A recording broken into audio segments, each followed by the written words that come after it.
ओम नमो भगवते वासुदेवाय। ओम नमो भगवते वासुदेवाय।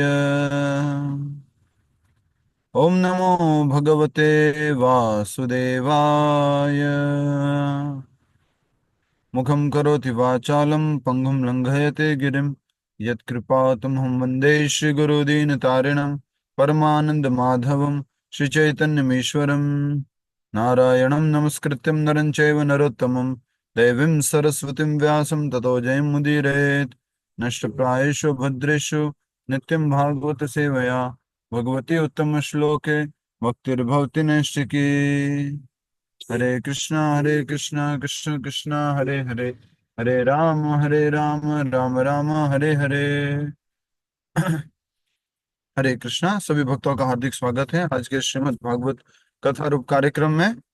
और नया अध्याय शुरू हो रहा है, अध्याय संख्या 72, 72, जिसका शीर्षक है दावाग्नि पान, 10वां स्कंद। आइए अब इस अध्याय की हम शुरुआत कर रहे हैं। आज हमने माला जप कर लिया था पहले ही, क्योंकि थोड़ा सा ये ट्रैवलिंग था, इस कारण से गाड़ी से कथा हो रही है। सभी लोग हमारे साथ साथ अध्ययन करेंगे। एक दिन जब सब ग्वाल वाल खेल कूद में मग्न थे, तो उनकी सारी गायें भैंसें और बकरियां ताजी हरी घास के लोभ में घने जंगलों की ओर निकल गई। घूमते घूमते वे सब पशु एक ऐसे स्थान पर पहुंचे जो लंबी नुकीली घास के झुरमुटों से आच्छादित था। वहां से कुछ ही दूर पर जंगल में आग लगी हुई थी और उसके कारण गायों को बहुत अधिक प्यास लग रही थी।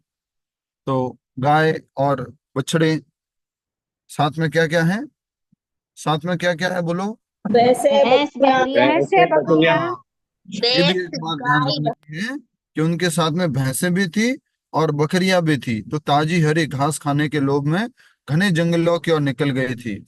और कहाँ पहुंच गई घूमते घूमते?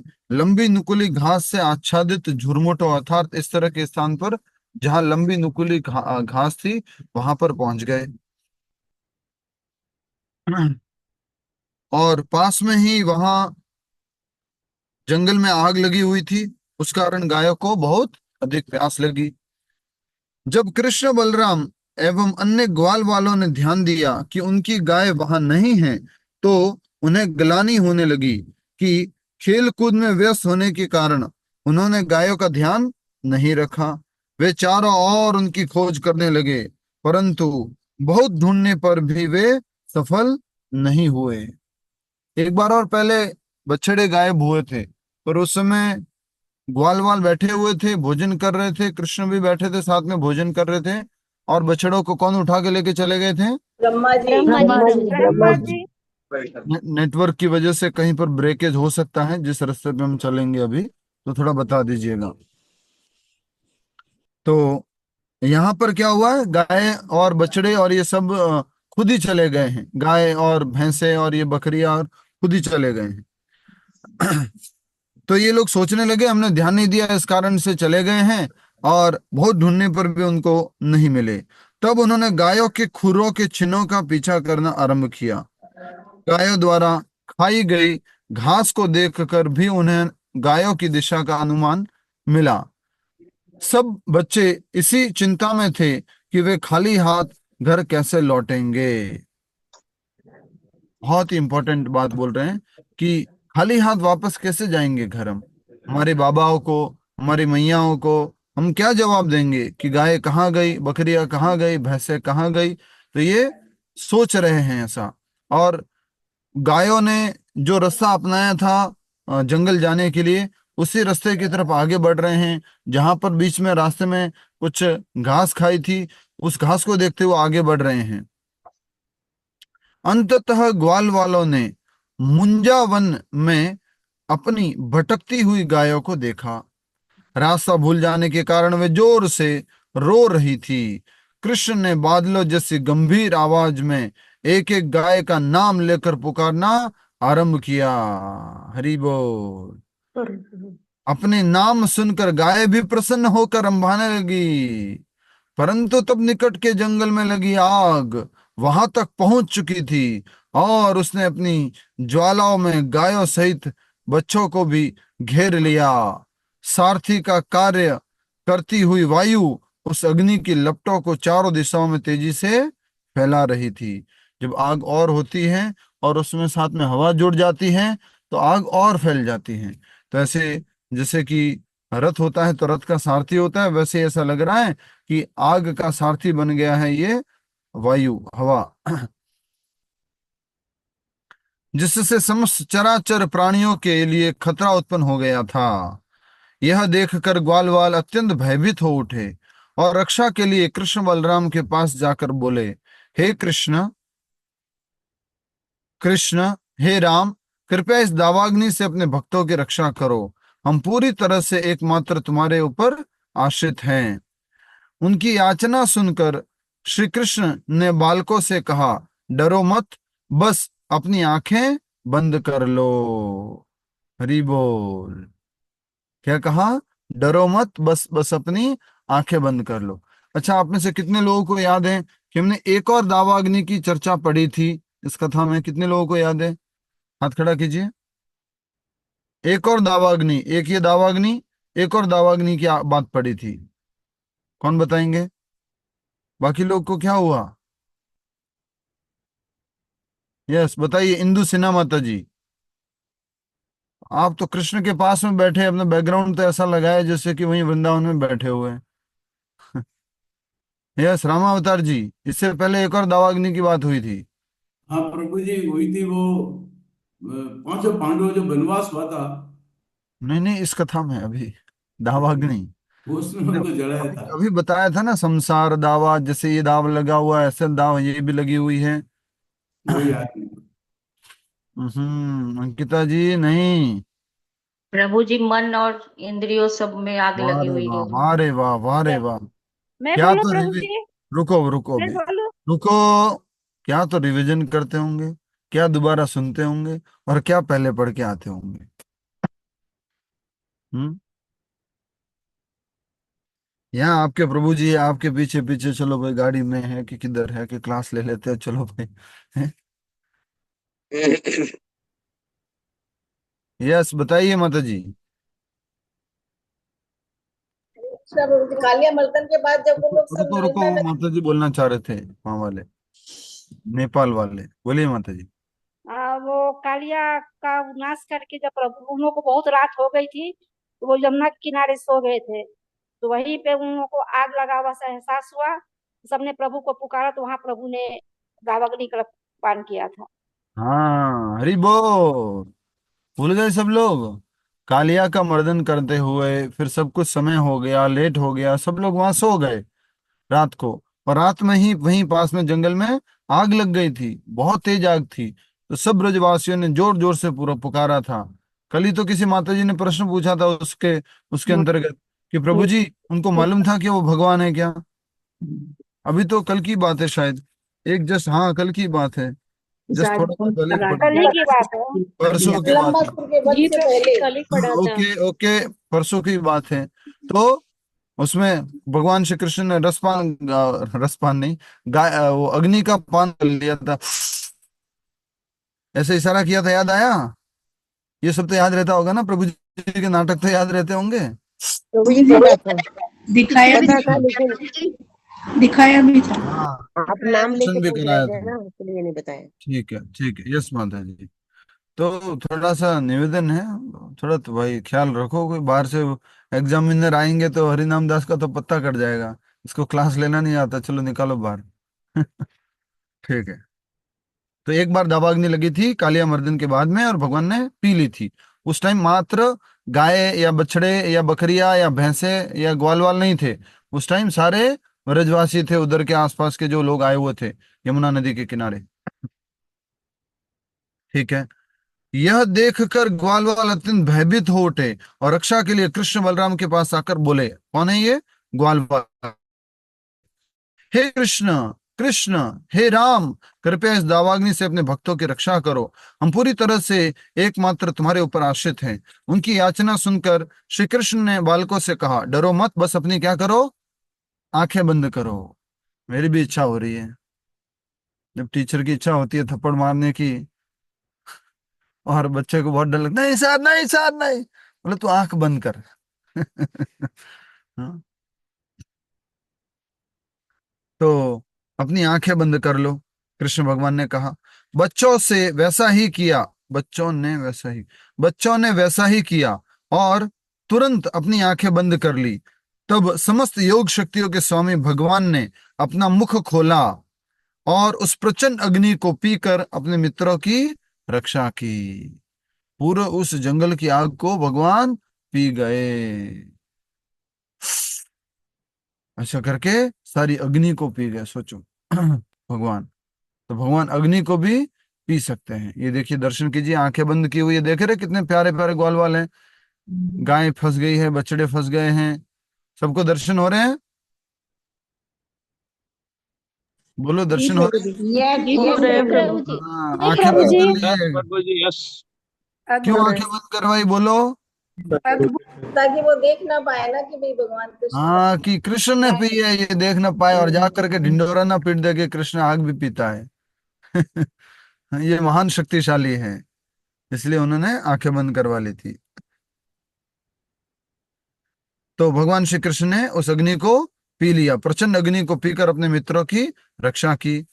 कृष्ण के कहने पर जब ग्वाल वालों ने अपनी आंखें खोली तो वे यह देखकर आश्चर्यचकित रह गए कि न केवल वे उस अग्नि से बचा लिए गए थे, अपितु वे उसी भांडिर वृक्ष के नीचे खड़े थे जहां वे कुछ समय पूर्व खेल रहे थे। कहाँ पहुंच गए, सीधा वापस उस भांडिर पेड़ के नीचे, उस बरगद के पेड़ के नीचे वापस पहुंच गए।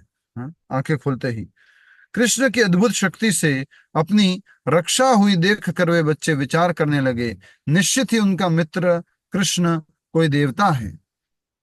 दोपहर बीत चुकी थी। कृष्ण और बलराम अपने मित्रों एवं गायों के साथ वृंदावन लौटने लगे। विभिन्न सुरों में बांसुरी बजाते हुए कृष्ण ने अपने मित्रों के साथ वृंदावन में प्रवेश किया, जहां सब उनकी प्रतीक्षा करते हुए उनकी महिमाओं का गान कर रहे थे।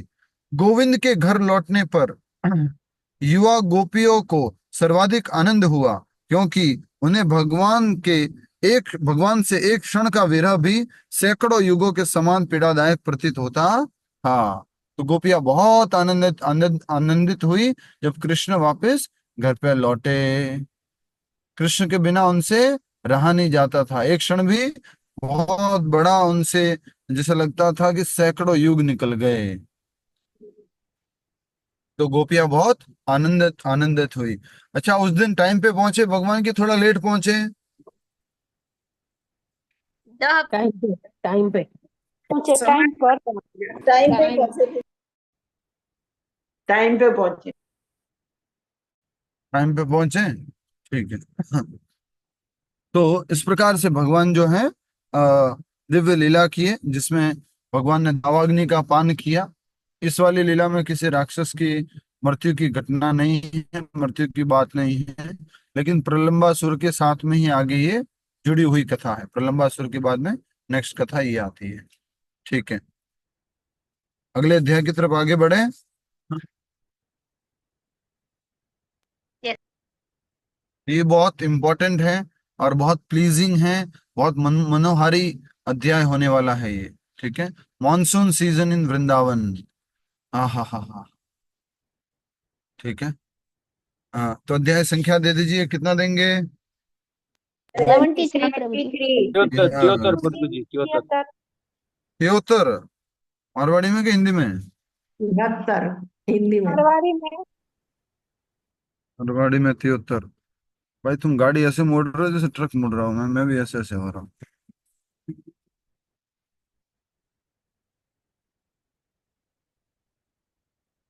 वृंदावन में वर्षा एवं शरद ऋतु, 10वां स्कंद। बहुत ही सुंदर हमने लीला पढ़ी, अभी श्रवण की, अग्निपान किया भगवान ने। अब अगले मौसम की तरफ जा रहे हैं, अगले ऋतु की तरफ जा रहे हैं, और वो है वर्षा ऋतु और शरद ऋतु। ठीक है। ग्रीष्म ऋतु थी, कैसे याद करेंगे कि पहले भी ग्रीष्म ऋतु थी? कैसे मालूम करेंगे? क्या हमने पढ़ा था कि ग्रीष्म ऋतु चल रही थी? बताओ, कौन बताएंगे? कोई भी बता सकता है, कोई भी बताइए आप में से। हाँ प्रभु जी, कालिया मर्दन की उसमें पढ़ा था कि कालिया सब मर्दन वाले भी गर्मी उसमें था प्रभु जी। प्रलंबासुर की ग्रीष्म कक्षा में ऋतु था थी ना। और सब लोग प्यास लगी तो व्याकुल होकर गायों बहुत के वहाँ गर्मी पानी में पीने बच्चों लगी। को प्यास यमुना लगी। नदी का पानी पी लिया उन्होंने प्यास की होने को। अरे भाई, सब लोग बातें कर रहे हो। हरे कृष्णा, हरे कृष्णा, हरे कृष्णा। एक जना बोल दो ना, सब बातें कर रहे हो, आपको भी दिख रहा है कि दूसरे भी बोल रहे हैं। यस, कोई एक जना बताओ, कहाँ पढ़ा था हमने कि ग्रीष्म ऋतु चल रही है? बलराम तो जी अब का प्रलंब तो वध, मर्दन के पहले प्रलंबासुर का वध हुआ, बलराम जी का उस अध्याय में था कृष्ण का। कालिया लीला में ना, कालिया मर्दन लीला में प्रभु जी। कालिया मर्दन लीला में हमने पढ़ा था। बच्चों को बलराम गर्मी लगी तो बलराम जी उनके के माँ मतलब प्रलंबासुर वध हुआ है। प्रलंबासुर वाले वध में भी पढ़ा था क्या हमने? नहीं प्रभु जी, कृष्ण कालिया मर्दन वाले में है क्या कालिया प्रभु मर्दन मर्दन है। लीला में तो पढ़ा था हमने। जी। प्रभु जी कालिया मर्दन। तभी तो गायों ने पानी पी लिया था यमुना जी का, हाँ, प्यास के कारण। यस। तो कालिया मर्दन लीला में हमने पढ़ा था। और मुख्य रूप से बात वहां पर ये थी कि ग्रीष्म ऋतु होते हुए भी उनको प्लीजिंग लग रहा था, अच्छा लग रहा था। ठीक है। यहाँ थोड़ा आर्मी एरिया आता है, तो यहाँ थोड़ा अगर नेटवर्क ब्रेक हो तो बताइएगा। घर लौटकर ग्वाल वालों ने अपने माता पिता एवं अन्य सदस्यों को उस दिन वन में घटी पूरी घटना कह सुनाई। इसे सुनकर उन लोगों ने भी यही निष्कर्ष निकाला कि हो ना हो किन्हीं हो न हो किन्हीं दो देवताओं ने कृष्ण और बलराम का रूप लेकर वृंदावन में जन्म लिया है। एक तो बलराम जी ने प्रलंबासुर को मारा और कृष्ण को कहा था कि आग से बचाओ, तो कृष्ण ने आग से बचाया। दोनों क्या हो सकते हैं? कोई ना कोई देवता है। देवता। ठीक है। पर क्या ये देवता है? बोलो। प्रभु जी सबसे भी ऊपर थे परम भगवान भगवान। है। देवताओं के भी परम भगवान महादेवता है। है। आगे भी शब्द आया स्वयं था। परम ब्रह्म है। परम भगवान, परम ब्रह्म तो नहीं बोलेंगे शब्द, ठीक नाम है अगर बोलने के लिए, बट हम बोलेंगे कि परम भगवान है। और पहले भी एक शब्द आया था, महादेव हैं। प्रार्थनाओं में देखा था, देव की ने प्रार्थना की, या इस तरह से प्रार्थना में आया था, देवताओं ने प्रार्थना की, देवादि, तो महादेव भी बोला गया। देवताओं के भी परम देवता है भगवान श्री कृष्ण। ठीक है। नेक्स्ट। घर लौटकर ग्वाल वालों ने अपने माता पिता एवं अन्य सदस्यों को उस दिन वन में घटी पूरी घटना कह सुनाई। इसे सुनकर उन लोगों ने भी यही निष्कर्ष निकाला कि हो न हो किन्हीं दो देवताओं ने कृष्ण और बलराम का रूप लेकर वृंदावन में जन्म लिया है। कुछ ही समय में वर्षा ऋतु आरंभ हो गई। गर्मी से राहत प्राप्त करके सब जीवों ने एक नवीन जीवन का अनुभव किया। आकाश काले बादल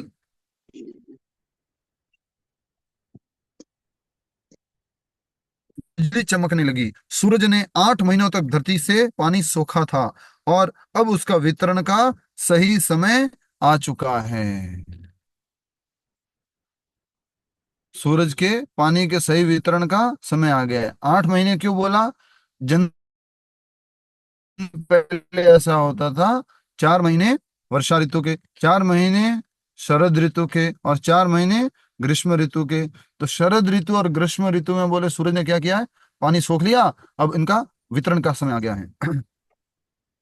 ठीक है। इसी प्रकार सरकार को चाहिए कि वह नागरिकों से कर वसूलें और फिर शिक्षा एवं अन्य जन कल्याण कार्यों में खर्च करके नागरिकों को लौटा दे।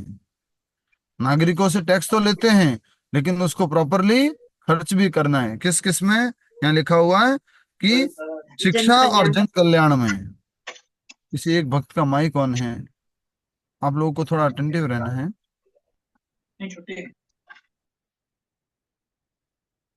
धन्यवाद। तो यहाँ पे उदाहरण दिया गया है कि कर लेकर के क्या करना है? टैक्स लिया, उसके बाद क्या करना है? शिक्षा पे और जन कल्याण में खर्च करके ज्ञान के लिए नागरिकों को लौटा दें। टैक्स लेके सिंगापुर भाग जाना है, मजे करने हैं, हैं?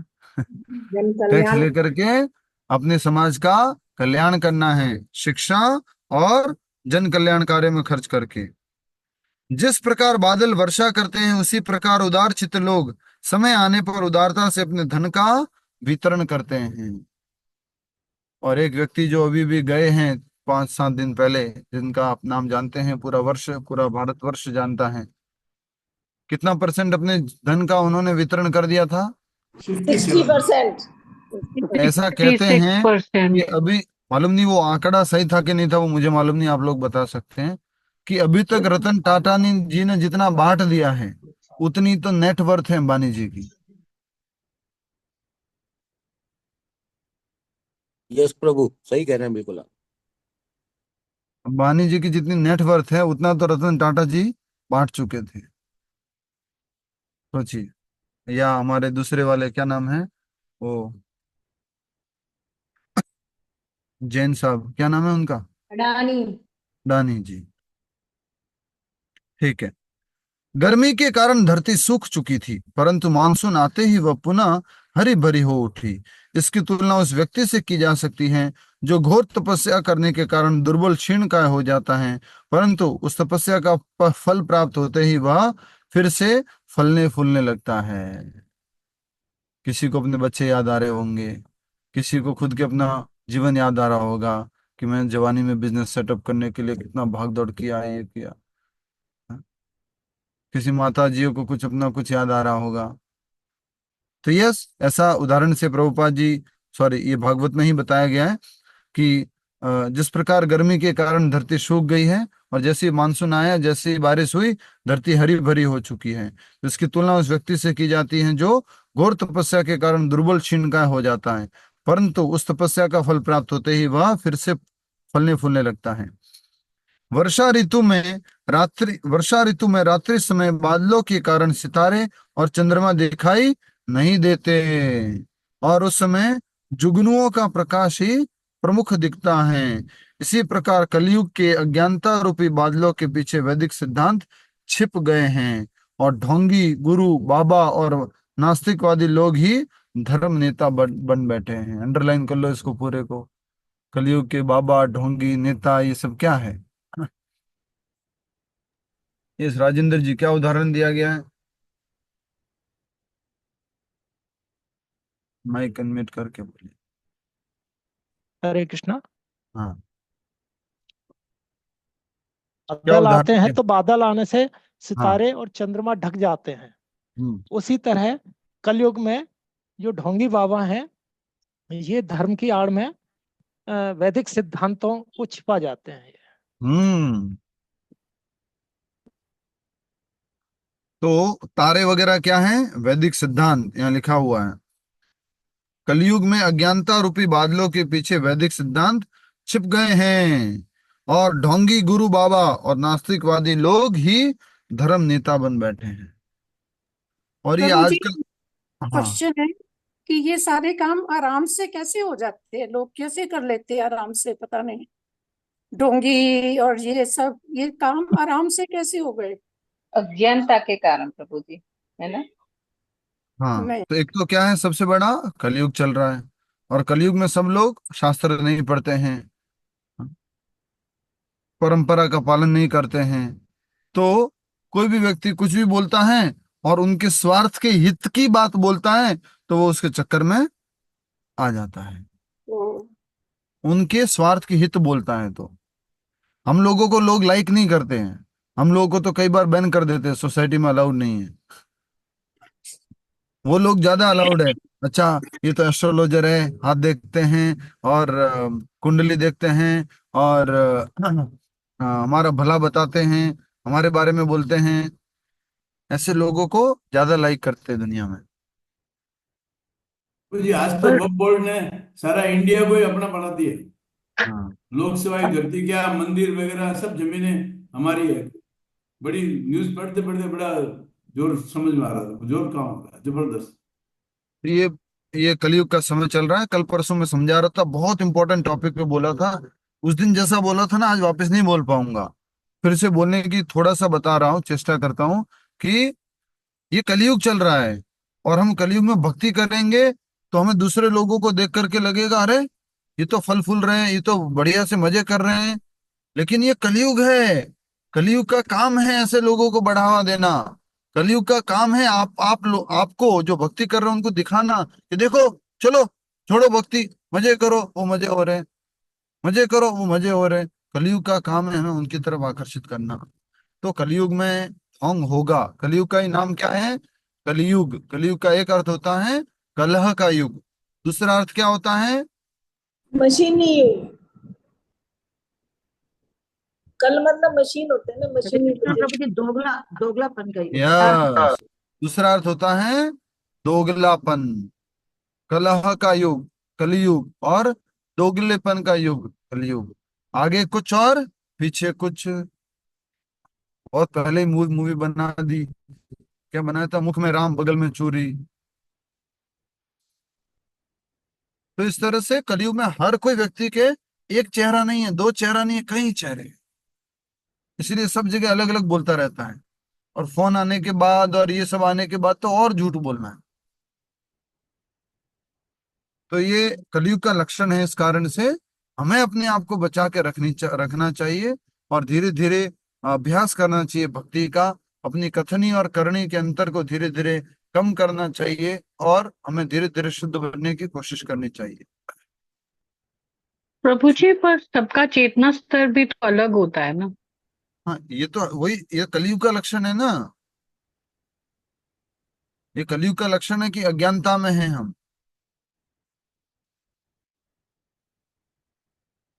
आप और कुछ कहना चाह रहे हैं?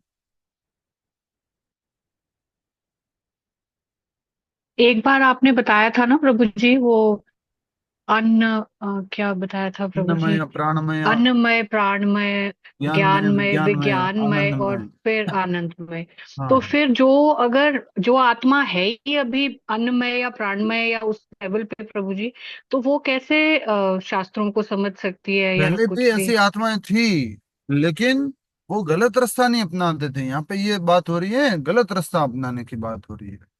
अन्न में चेतना थी तो बस ठीक है, अन्न अन्न खाना है, पर अन्न गलत तरीके से तो नहीं कमाते थे ना।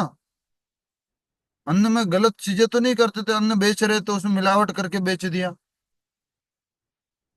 थोड़ा समझ पा रहे हैं क्या हम? जी प्रभु। ये रेशमा माता जी मेरे को उत्तर दीजिएगा। पिछले 20 साल पहले लोग थोड़े ज्यादा धार्मिक थे कि अभी ज्यादा धार्मिक हैं? पहले ज्यादा धार्मिक थे प्रभु धार्मिक जी। थे, श्रद्धावान थे। पहले ज्यादा। तो क्या पहले ये ज्यादा मिलावटें पहले ज्यादा होती थी क्या? नहीं। नहीं होती थी नहीं। पहले इतनी मिलावटें। अब तो हर किसी चीज में मिलावट है। दवाई खा रहे हो उसमें भी मिलावट है, सब में मिलावट है। तो कहने का अर्थ है कि कलयुग जैसे जैसे बढ़ रहा है, ऐसे ऐसे ये दोगलापन बढ़ता जा रहा है, ये ड्युअलिटी बढ़ रही है, ये चीटिंग प्रोपेंसिटी बढ़ रही है। पहले लोग भले अनपढ़ थे, ज्यादा ये सब पढ़ाई वगैरह नहीं जानते थे, ज्यादा शहर की भाषा और ये बढ़िया गाड़ियां और लग्जरीज होटल और ये और कुछ भी नहीं जानते थे, लेकिन दोगलापन नहीं था। अपना कुछ खाना पीना तो थोड़ा बहुत अरेंज कर लेते थे।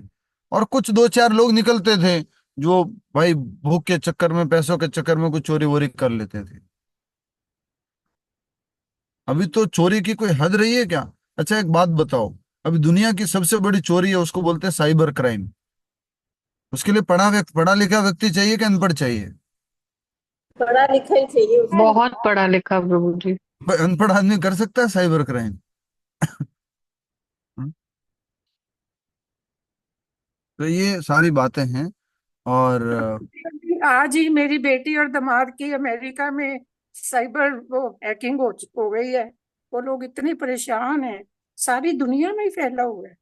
ये उनका सुबह सुबह मैसेज आया कि हमारी हैकिंग हो गई है। तो कल बताइए क्या कल किया? परसों में एक ज्वेलरी की दुकान पे थे, वहां एक माता जी काम करती थी। बापड़ी वो अपने घर के परिवार के लिए सब मेहनत करती थी, गाड़ी से आती थी, गाड़ी से जाती थी। आगे रेड लाइट पे कोई आए, टुक टुक गैंग। टुक टुक गैंग, मां कौन सी गैंग है भाई? हाँ, आगे आके कोई आदमी लेट जाएगा गाड़ी के, और वो भी भरी दिल्ली की सड़कों पर, और फिर चारों तरफ से दरवाजे बजाना शुरू करेंगे। उन्होंने डर गए, वो रो रहे हैं, वो क्या करें, दूसरे लोग भी देख रहे हैं, बोले आपने आदमी को मार दिया, ये कर दिया। वो दरवाजा नहीं खोला, कुछ एक दरवाजा खिड़की किसी ने खोल दिया, उसका मोबाइल उठा लिया और चले गए। भाग यही हो। तो हरे कृष्णा। तो कहने का अर्थ है कि कलयुग में स्वार्थीपन बढ़ गया है और सब लोग स्वार्थ में पूरा पूरित हो चुके हैं। यहाँ तो कहा गया कि व्यक्ति को धन वितरण करना चाहिए उदारचित होकर के, लेकिन यहाँ तो और दो, और मेरा, और मेरा, और मेरा, ये सब होता जा रहा है। हाँ, ये कलयुग का बहुत बड़ा लक्षण है। हम सब लोग इस कलयुग में ही रह रहे हैं, और कलयुग अपनी इन सब चीजों से अपने आप को, हम सब लोगों को आकर्षित कर रहा है। मेरे पास आओ, मेरे पास आओ, मेरे पास आओ, मेरे पास आओ, मेरे पास आओ, ऐसे करो, ऐसे करो, ऐसे करो, ऐसे करो। ठीक है, ठीक है माता जी। हरे कृष्ण। जी प्रभु जी। प्रभु जी, हमारे दादाजी कहते थे अंग्रेजों के राज में सुखी थे। ये मैंने इस अंग्रेजों के बात राज को में नहीं मानता। कोई उनको दुख नहीं था, देसी घी का धंधा करते थे वो। इतना प्योरिटी थी इसकी कोई सीमा नहीं, हर चीज। सिंपल एक बात कहूँ ना, पहले एक से बोलना नहीं पड़ता था, शुद्ध देशी घी बोलना ही नहीं पड़ता था। क्यों? क्योंकि घी मतलब शुद्ध होता है भाई। घी मतलब, देसी घी मतलब शुद्ध ही होता है। डालडा था ही नहीं। अब तो ये सब बोलना पड़ता है, A2 गाय का घी, शुद्ध घी, और गाय का cow milk and cow curd and cow ये और वैसे, सब प्योर, और क्या क्या प्योर में भी 100% प्योर, एंड दिस थिंग और दैट थिंग, क्या सब कुछ आ गया है। प्रभु जी अभी ऐसी हालत है, कलयुग को पूरा होने के लिए लाखों वर्ष है, तो कैसे करेंगे? अभी हम लोग बात कर पा रहे हैं, इसका मतलब अभी चलेगा। अभी कलयुग का स्वर्ण युग चल रहा है, जिसमें चैतन्य महाप्रभु की शिक्षाएं और प्रचारित होगी। और शुरुआत के और 10,000 साल अर्थात 5,000 बीत चुके चैतन्य महाप्रभु के आने के बाद से, जो समय हुआ है 500 साल, और अभी आगे और 9,500 साल और भक्ति आंदोलन बढ़ेगा। और एक आजकल एक नया फैंसी तरीका और आ गया है। वो क्या? वीडियो इधर उधर से कट कर लो, इस्कॉन वाले ऐसे, इस्कॉन वाले ऐसे, इस्कॉन वाले ऐसे। एक वीडियो देख रहा था, बहुत बहुत दिल को चोट लगी। एक प्रभु जी थे, वो तो बोल रहे थे कि शास्त्रों की सारी बातें समझ में नहीं आए, कोई बात नहीं, शास्त्रों को साइड में करो, प्रभुपाद जी ने जो बात बोला है वो समझ लो, प्रभुपाद जी कहते वो कर लोगे तो भगवान के धाम चले जाओगे। इतना सा वीडियो कट करके बोल रहा है आदमी कि प्रभुपाद जी कौन है? शास्त्र साइड में क्यों करने के लिए बोल रहे हैं? शास्त्र से बड़े हो गए क्या प्रभुपाद जी? ऐसे करके वो प्रभुपाद, उस व्यक्ति के प्रति, प्रभुपाद जी के प्रति अपमान कर रहा है। अरे भाई, शास्त्र में ही लिखा हुआ है कि कई बार तुम्हें शास्त्र समझ में नहीं आ सकते, तो गुरु खुद तुम्हारे शास्त्र है। गुरु ने जो बोल दिया वो शास्त्र वाक्य है, इस आधार पर कह रहे हैं। लेकिन इधर से कट करो, उधर कुछ कट करो, इधर करो, वो करो, और सब चल रहा है। प्रभु ट्रस्ट ही नहीं रह गया है। हाँ, ट्रस्ट ही नहीं रह गया है, विश्वास ही नहीं रह बस गया। सब जगह से धीरे धीरे खत्म हो रहा है, स्वाद खत्म हो रहा है। बहुत मुश्किल है, क्योंकि जहां जाओ, जहां हाथ डालते हो ना आप, वहां आपको दोगलापन मिलता है। जहां थोड़ा सा अंदर घुसोगे, थोड़ा सा तो वहां आपको क्या मिलेगा? अरे बेकार है सब। तिरुपति लड्डू प्रसाद देख लो भाई, क्या होगा? सब जगह गड़बड़ है।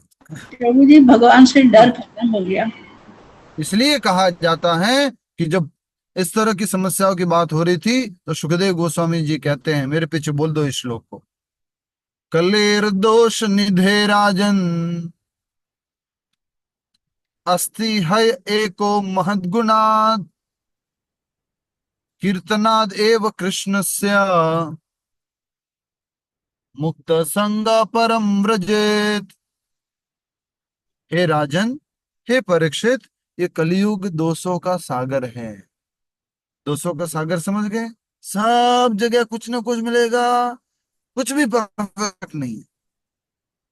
एक माता जी को तो मुझे ऐसे बोलना पड़ा कि सारी संस्था इम्परफेक्ट है, सारी हमारी भी संस्था इम्परफेक्ट है, हम भी गड़बड़ करते हैं, लेकिन सब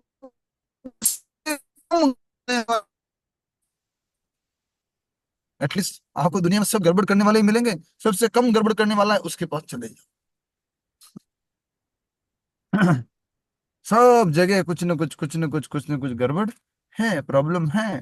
क्योंकि ये संस्थाएं किससे बनती है? आदमी लोगों से बनती है। ये आदमी लोग, ये पुरुष लोग, स्त्री लोग, ये कौन है? ये सामान्य इंसान है, छोटे से जीव है। गलतियां इनसे होती है। ब्रह्मा जी से नहीं हुई क्या? चंद्रमा से गलती नहीं हुई थी क्या? इंद्र से गलती नहीं हुई थी क्या?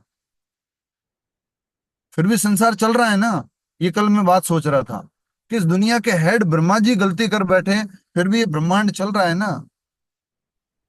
इंद्र गलती कर बैठे, चंद्रमा गलती कर बैठे, और भी कोई बहुत सारे जीव जन, बड़े बड़े नेता गलती कर बैठे, फिर भी चल रहा है ना। तो हमें सही चीज को पकड़ते हुए चलते रहना चाहिए।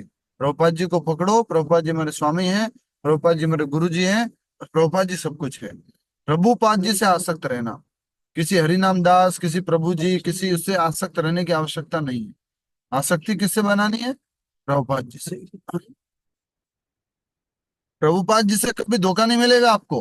भगवान कृष्ण से कभी धोखा नहीं मिलेगा आपको। बाकी कोई भी व्यक्ति कभी भी जिंदगी में पलट सकता है। बड़े बड़े इस्कॉन के गुरु जी बदल गए, पलट गए, अभी भी कुछ खबरें चली थी। संभव है। इसलिए प्रभुपाद जी बोल के गए कि गुरु का स्थान मत लो भाई। गुरु का स्थान इतना सरल नहीं है ना।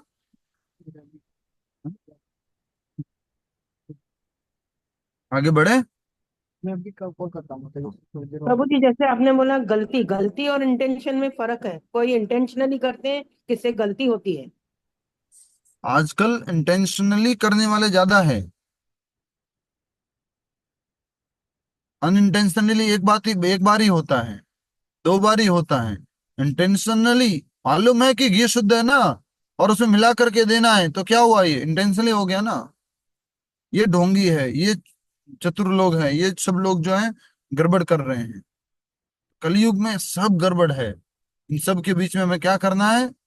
सुखदेव गोस्वामी जी कह रहे हैं कलयुग दोषों का सागर है, हे परीक्षित।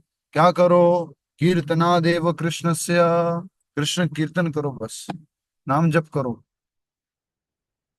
ये बहुत जरूरी है। ठीक है। प्रभु जी, टॉपिक के ऊपर एक नई मूवी मैंने देखी है 2 महीने पहले, कल की। It's a wonderful movie. सबको समझ में नहीं आती, बट जिन्होंने भागवत और ये सब पढ़ा है उनको बहुत अच्छी माता तरह जी, समझ में आ उसमें भी गई है। बहुत सारी गलतियां हैं भागवत के अनुसार ना। ये कल की बहुत सुंदर है, बहुत सुंदर मूवी। इसी कलकी की बात कर रहे हैं, उसके अंदर भी भागवत के अनुसार बहुत सारी गड़बड़ है। जी जी प्रभु जी। जैसे ही मेंढक आकाश में बादलों की गड़गड़ाहट सुनते हैं, वे अपना दीर्घकालीन मौन तोड़कर क्या करते हैं? टर टर पूरा साल नहीं दिखते हैं। क्या है कि जीते नहीं है क्या? जीवन जीते हैं, लेकिन बारिश आते ही, पानी आते ही टर, लंबा लंबा करने लगते हैं। इसी प्रकार गुरुकुल में पढ़ने वाले ब्राह्मण बालक, ब्राह्मण छात्र चुपचाप अपने प्रातःकालीन कार्य करते हैं और बाद में शिक्षक के बुलाए जाने पर अपने पाठ पढ़ने लगते हैं। कलयुग में प्रत्येक व्यक्ति अज्ञानता की गोद में सो रहा है, परंतु जब कोई महान आचार्य आकर पुकार लगाता है तो लोग वेदों का अध्ययन करते हुए सच्चा ज्ञान प्राप्त करने लगते हैं। गर्मियों में अनेक जल स्रोत तथा छोटी नदियां सूख जाती हैं, परंतु वर्षा होते ही वे पानी से भर उठती हैं। इसी प्रकार सांसारिक भौतिकवादी लोग सदैव सूखे रहते हैं, परंतु कई बार अचानक प्राप्त हुए ऐश्वर्य के कारण वे अच्छे घर, धन तथा परिवार के साथ फलते फूलते दिखाई देते हैं। सब समझ में आ ही रहा होगा, ये सब हमारे जीवन से रिलेटेड है। खेती किसानों का जीवन है, इसलिए वर्षा ऋतु के आगमन पर वे प्रसन्न हो जाते हैं, जबकि शहरों में रहने वाले लोग अत्यधिक वर्षा होने पर परेशान हो जाते हैं। पहले से ही लिखा हुआ है। जिस प्रकार वर्षा के जल से धुलकर सब प्राणी एवं वनस्पतियां आकर्षक और सुंदर दिखने लगती हैं, उसी प्रकार भगवान की भक्ति में संलग्न होकर भक्त उज्जवल एवं आकर्षक बन जाते हैं। कृपया करके अंडरलाइन कर लो, इंपॉर्टेंट है। ये तो आप सबने नोटिस किया होगा कि वर्षा ऋतु के बाद जो है एकदम हरा भरा सा हो जाता है, सब कुछ बड़ा सुंदर दिखता है सब कुछ। यस, उषा भूषण गोयल माता जी बताइए। वर्षा ऋतु के बाद हरा भरा हो जाता है, उसी प्रकार भक्त के पेड़ पौधे सारे पत्ते धुल जाते हैं, सारी मिट्टी मतलब निकल जाती है, तो बिल्कुल साफ हो जाते हैं प्रभु जी। तो अजी जी मेरा इसलिए वो प्रश्न सुन हरे लियो हरे। जी पूरा जी। हाँ जी। अजी मेरा प्रश्न सुन लियो जी पहले पूरा जी। अच्छा जी, बताओ जी। तो जिस प्रकार से पेड़ पौधे वगैरह साफ सुथरे एकदम सुंदर दिखते हैं, भक्तों के जीवन में क्या होता है? भक्तों के जीवन में ये होता है, जब अगर हम भक्ति करते रहेंगे तो हम खुश रहेंगे। अगर हम भक्ति नहीं करेंगे, उसमें चले जाएंगे भौतिक संसार में, तो फिर दुखी रहेंगे। कोई भी अजी दुख लिखा होगा हुआ तो है जी, उसी में इसमें से देखकर पहचानते बता रहेंगे। दो जी, इधर से लिखा हुआ है बता दो जी। भगवान की भक्ति में संलग्न होकर भक्त उज्ज्वल एवं आकर्षक बन जाते हैं। हाँ, लिखा हुआ है, जिस प्रकार वर्षा के जल से धुलकर सब प्राणी एवं वनस्पति आकर्षक और सुंदर दिखने लगती हैं, उसी प्रकार भगवान की भक्ति में भक्ति संलग्न करके होकर भक्त उज्जवल और आकर्षक बन उज्ज्वल आकर्षण हो जाते हैं। जाए। हमें भी किसमें डूब जाना है? भक्ति में। भक्ति। कल ही प्रोग्राम था गुड़गांव आश्रम में, तो एक माता जी आए थे, सारे प्रभु जी लोगों को देख करके बोल रहे थे, आप सब लोग अलग ही तरह से दिखते हैं। मैंने कहा माता जी थोड़ा हमारा कलर स्पेशल है कपड़ों का। नहीं नहीं, आप लोगों के चेहरे में खुशी लगती है। हाँ माता जी, वो थोड़ा सा कोशिश करते हैं, आप लोग आते तो जल नकली मुस्कुराहट रखते हैं चेहरे के ऊपर। नहीं नहीं, वैसे नहीं कह रही, मतलब अलग आकर्षक दिखते हैं। मैंने कहा आप भी भक्ति करो, आप भी आकर्षक दिखोगे। प्रभु नेक्स्ट पैराग्राफ आपसे ही कनेक्टेड है। अच्छा जी। हरी बोल। दूसरी बात क्या थी आगे, मैं बोल रहा था, एक वो आया था स्किन स्पेशलिस्ट आया था हमारे आश्रम में, तो लोगों को एकदम गोरा करता है और कुछ भी दाग वाग हो तो वो निकाल लेता है और बढ़िया एकदम सुंदर बनाता है लोगों को, और इधर उधर से बाल जो है वो हटा देता है और बहुत। तो आश्रम में आकर के बोलता है, आप लोगों के यहाँ पर प्रभु जी लोग तो सब एकदम नेचुरली एकदम अच्छे दिखते हैं, उनको तो हमारे आने की जरूरत ही नहीं है। मैंने कहा हाँ ठीक बात है, आपने सही कहा। अभी भक्ति करो और आपके जो लोग आते हैं उनको भी माला करने के बारे में बोलो, आपका काम कम होगा, पैसा उतना ही आएगा और आगे बढ़ोगे। ठीक है, नेक्स्ट। श्रील प्रभुपाद लिखते हैं, वाह, ये प्रभुपाद जी की वाणी है। अपने भक्तों के जीवन में, सॉरी, हमने अपने भक्तों के जीवन में प्रत्यक्ष इसे देखा है। इस्कॉन के भक्त बनने से पूर्व ये सब युवक युवतियां बहुत भद्दे और गंदे दिखते थे, परंतु भक्ति के नियमों का पालन करने से इनके चेहरे दमकने लगे। और जब ये युवक गहरुए वस्त्र पहनकर, माथे पर तिलक लगाकर, गले में तुलसी माला पहनकर और हाथों में जप माला लिए दिखाई देते हैं, तो प्रतीत होता है मानो सीधे वैकुंठ से नीचे उतरे हैं। हाँ हाँ हाँ, हरि बोल।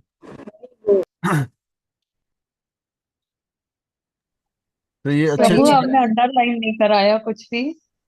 नहीं, ये माता जी अंडरलाइन का है नहीं। तो कहने का अर्थ है, प्रभुपाद जी कह रहे अपने भक्तों के लिए, खास करके वेस्टर्न डिसाइपल्स जो थे, और उस टाइम वो जो प्रॉपर रहन सहन नहीं था और वो सही रहन सहन में हो गए, नाम जप करने लगे, ये सैफरन कपड़े पहनने लगे, कीर्तन करने लगे, कंठी माला पहनने लगे, शिखा रखने लगे, हेड शेव कराने लगे, तो वो बहुत ही सुंदर प्रतीत होते थे। प्रभुपाद जी बोल रहे हैं वैकुंठा मैन, प्रभुपाद जी बोलते हैं वैकुंठ से अवतरित हुए हैं, इस प्रकार से। प्रभु जी अंडरलाइन कर ले। कर लीजिए माता जी, आपकी पेन है, आपकी किताब है। कर दिया। वैकुंठा मैन, प्रभुपाद जी कहते हैं, इस बात को नोट कर लीजिए, सब लोग कर सकते हैं। और एक बात कहना चाहूंगा, मैं गुरुग्राम में ना एक यहाँ पे गया था एडवोकेट के ऑफिस में, तो वहां पे गया, बोलते प्रभु जी क्या बताऊं, एक दिन मेरे मेरे ऑफिस में प्रभु जी आए थे, व्हाइट कलर की बढ़िया एकदम सिंपल धोती थी पर एकदम शाइन कर रही थी, और बढ़िया उन्होंने सुंदर तुलसी गले में माला पहन रखी थी, और बहुत सुंदर दिख रहे थे, बहुत आकर्षक लग रहे थे। उनको तो देख के ऐसा आकर्षण आ रहा था प्रभु जी, मन ही मन मेरे को हो रहा था यार, मेरे को देख के नहीं आ रहा है क्या? प्रभु जो युधिष्ठिर कर रहा प्रभु। हूँ, जो कर रहा हूँ। तो जो बात बोली वो सही बात थी। अरे बोल, देख के बाइक वाला निकला ना। तो बात ये कह रहा था, थोड़ा सा अंदर ले लो ना। तो बात ये कह रहा था कि यस, भक्त लोग जब एक सामान्य मनुष्य भक्ति जीवन में आता है तो ऑटोमेटिकली उसका रहन सहन खान पान सब अच्छा होता है, सात्विक खाता है, सात्विक लोगों के बीच में रहता है, खुश रहता है। ये प्रसन्नता का, ये चमक का कारण क्या होता है? खुश रहना, प्रसन्नता। ये जो है वो मदद करता है सब, इवन बाहरी दिखावट में भी, बाहरी लुक में भी। ठीक है। आगे बढ़ते हैं। जब नदियां समुद्र में मिलती हैं तो समुद्र में हलचल होती है। प्रचंड वायु के कारण जल पहले से ही चलायमान रहता है। उसी प्रकार काम वासनाओं तथा इंद्रिय भोग की इच्छाएं नदियों की धारा के समान हैं और अपरिपक्व योगी के मन रूपी समुद्र में प्रवेश करके उसे सदैव विचलित या चलायमान रखती हैं। किसको? अपरिपक्व योगी। ये याद रखना, यहाँ पर लिखा हुआ है। तो हम सब लोग क्या हैं? अपरिपक्व। परिपक्व कौन है? तो पूरी तरह से भक्ति में संलग्न हो गए प्रभु जी। परिपक्व है श्रील प्रभुपाद जी।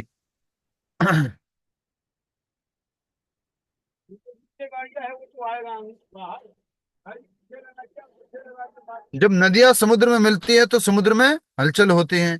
प्रचंड वायु के कारण जल पहले से ही चलायमान रहता है। उसी प्रकार काम वासनाओं तथा इंद्रिय भोग की इच्छाएं नदियों की धारा के समान अपरिपक्व योगी के मन रूपी समुद्र में प्रवेश करके उसे सदैव विचलित या चलायमान रखती है।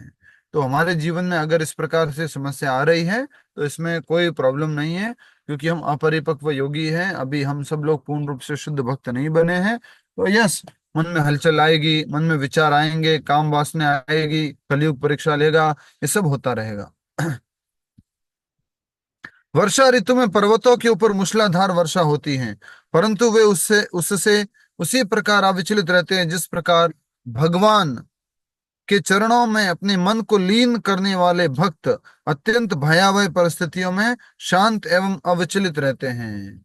इसको अंडरलाइन कर लो। क्या लिखा है? वर्षा ऋतु में पर्वतों के ऊपर मूसलाधार वर्षा होती है, परंतु वे उससे उसी प्रकार अविचलित रहते हैं जिस प्रकार भगवान के चरण कमलों में अपने मन को लीन करने वाले भक्त अत्यंत भयावह परिस्थितियों में शांत एवं अविचलित रहते हैं। भयावह स्थितियों में अविचलित रहते हैं। कैसे? जब वो भगवान के चरण कमलों की शरण लेकर के रखते हैं। जब वो भगवान के चरण कमलों की शरण लिए हुए हैं तो वो भय से मुक्त हैं, और तभी इस प्रकार की स्थिति संभव है। ठीक है। तो हम भी कैसे भय से मुक्त हो सकते हैं? बोलो। भगवान के चरणों में लीन रहकर। या भगवान के चरणों में अविचलित भक्ति करने से हम मुक्त रह सकते हैं। आगे का भाग हम कल करेंगे। किसी की एक टीए की बैठक थी, मृत्यु का एक कार्यक्रम था, 4:30 बजे समाप्त होना है। तो थोड़ा सा 10 मिनट बची है, उनको एक बार थोड़ा सा मिल करके आ जाएंगे उनको। ठीक है। Thank you. Hare Krishna. Hare